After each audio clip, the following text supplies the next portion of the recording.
Welcome to Hat Chat. I'm David Johnson, Master Hatter at DbarJHat Company in Las Vegas. I'm the D and the J in DbarJHats. Today we're going to talk a little bit about the Roy Rogers crease and a little history behind the crease and some of the variations that we have done to that.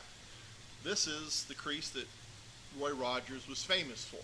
It's pretty much known as the Roy Rogers crease or double telescope pinch. The story as it was related to me, when Roy Rogers was a bid actor before he became famous and his own star, after a shoot, his hat disappeared. So he went to the prop master and said, I need a hat. He threw him a hat. So he did the cavalry crease, had too much material on top, and went again. About that time, his career took off. He was known for this crease. So that's been the Roy Rogers crease all through the rest of Roy Rogers' life. And he wore this hat until the day he died in 1998. When the museum was still functioning in California, he had a pretty extensive museum and he wore this crease, big game hunt, everything. He had shorter crowns, taller crowns, smaller brims, larger brims, and every color of the rainbow. The light colored hats are what he's most noted for in black and white TV. It always looked white, but he wore light tans, he wore silver bellies, he wore mists. He did have some black hats, which were never on screen, and light gray was also a real common color for Roy Rogers. How he became the official hat maker for the Roy Rogers Museum and the Roy Rogers family is before Roy passed away. I was talking to Dusty and told him that we can do the Roy Rogers crease because no one was able to do it. We made a prototype, which was a white hat, that we took to him. It had Roy's name just printed in it and our satin. He took it to Dad. Dad said, that's my hat.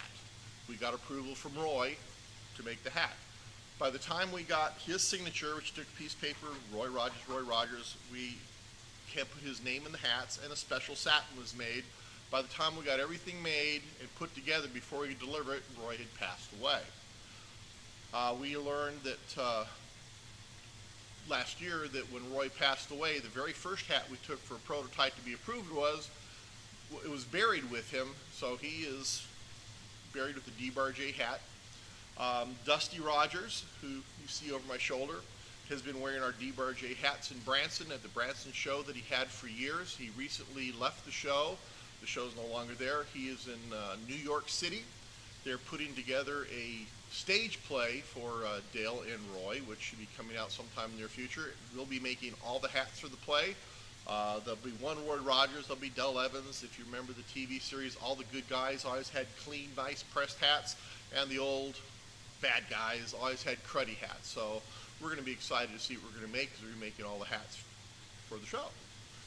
Variations from the Roy Rogers crease, because it's a double telescope, we first went to, for ladies' hats, and this goes for men because men have ordered this, a double telescope. So it's like a gambler with two rings in the top. After that, for ladies' hat, Victorian flair, we did a front tilt. It's like a gambler, but has a pretty rakish look. On ladies, this is a marvelous looking hat. Variation from there, side tilt. This hat has a 4-inch brim, 2.5-inch brim, and you see it's a side tilt worn by ladies. It's a very, very elegant looking hat. And for the rodeo cowboys, we know it as a square D. They're calling it a brick. Some people call it a West Coast crease. We even have a double telescope brick or square D.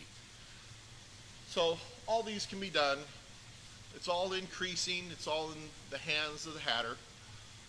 The Roy Rogers family has been very happy with what we do with all their hats. And it's one of the things that we're able to make for just about anybody. If we make it and it's not through the Roy Rogers family, you can't get the satin or the dye that says Roy Rogers, but through Dusty, we can put all that stuff in. So that kind of wraps up Roy Rogers. Our next video will be on cavalry hats. So the next time you buy a hat, make your brand the DbarJ brand. Signing off, this is David Johnson, Master Hatter, DbarJHat Company.